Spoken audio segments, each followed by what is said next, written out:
This is the last bartender.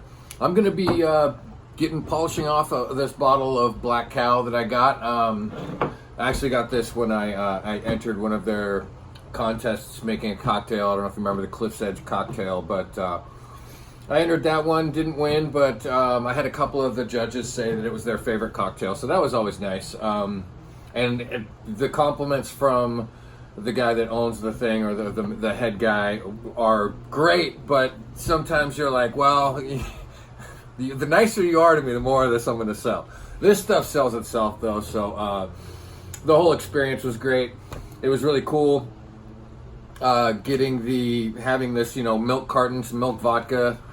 I made a dumb joke. I was like, yeah, they should put like a little tinfoil, kind of like a mirror thing, so you could have like, have you seen me kind of thing. And then I was like, well, I don't know how funny missing children are, so sorry about that. That was in poor taste, and yeah, so I didn't suggest it, let's just say that. But this is a cool little this is the Dorset, the outside of the packaging is the Dorset countryside, and I believe Dorset is on the water, so there's the ocean and everything. And we got a little hang glider here. We got the Share Cross Inn or something like that. The Child Hay Manor. Oh gosh, yeah. So it's a cool, fun little thing that Black Cow did. So I do have this bottle opened because it was a gift, and you can't get a gift and not partake in it. So today I just got back from the farmer's market. I've got some blackberries, some raspberries, and some blueberries. When you're making a little infusion, something like this, I don't pay any attention. I don't measure, I don't cut, I don't do anything. Get my muddler, couple mason jars, and just start throwing stuff in it. The littlest one, I'm gonna throw the blackberries in. Farmer's market, no pesticides. Best way to do it. I think that's enough. Raspberries, got some blueberries stuck in here too, gonna have to eat those. Can't have cross-contamination. I'd put them back in there, but they've been raspberried. All right, more blueberries. And if you're thinking that's not sanitary, shoving stuff into my mouth and going right back in here, we're using alcohol. As a matter of fact, this millions of years ago, not millions of years ago, obviously, but a long time ago, even kids would be drinking something like this because you had to put a little bit of alcohol into water, or water would kill you.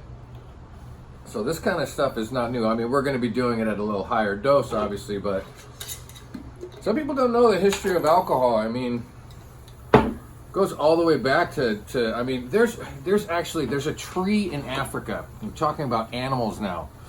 That all the animals, baboons, pigs, monkeys, dogs, wild dogs, just like all of these animals that typically fight and chase each other in the wild, this one day a year, or I think it's got to be like a few days during the year, the fruit that falls from this tree has had the time to ferment, and there's like an uneasy truce. Everybody comes down to where this tree is, and they all get wasted together. You can see videos of it on like YouTube. And there'll be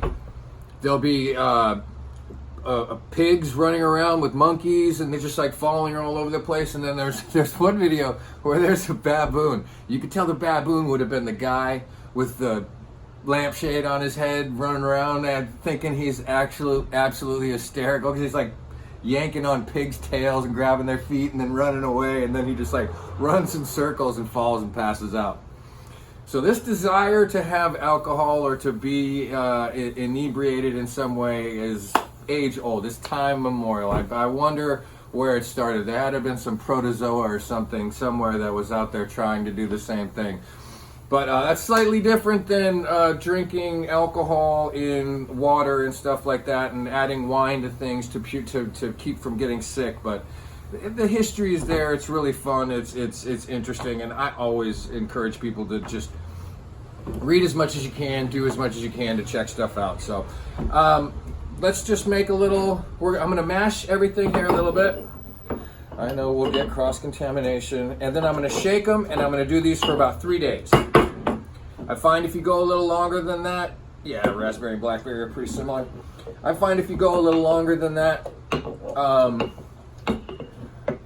too much of the grain alcohol is going into the fruit, and I like that in-between balance. So, now we're gonna switch. Do we have enough blueberry? Yeah, I guess so. All right. Now we're gonna add some more blueberries. I'm just gonna go flying all over the place because I'm doing this hand. Oh, we only lost one. I'm a professional. Only lost. Oh, didn't even lose it. All right. I don't know how long this thing is, but I gotta keep it under. All right, real quick. So we got a nice muddle there. Like I said, I'm not paying attention to measuring. This kind of thing is going to be amazing just with soda water. Oh, look at the colors we've already got. It's the smallest one. We'll save the least for. And these are only going to be good for a couple of drinks each. But let's see which one goes on which.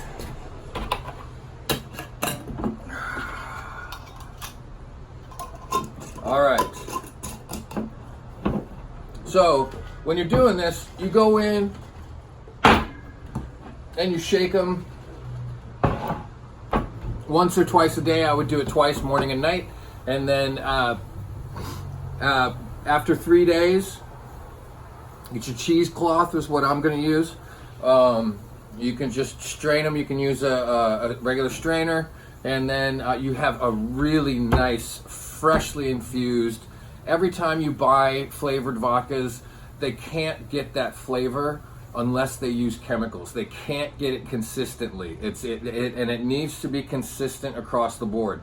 There are very few flavored vodkas I'll drink. I because I like coffee, I like the Van Gogh double espresso, and because of just the history of it, the Polish Zubrówka or Zubrówka, I forget, like with the accents, if that's how you pronounce it. But very few flavored vodkas I will drink. This kind of flavored vodka is unbelievable because you're doing it yourself. You got these berries left over. I mean, what could be better? This is The Last Bartender. Happy drinking.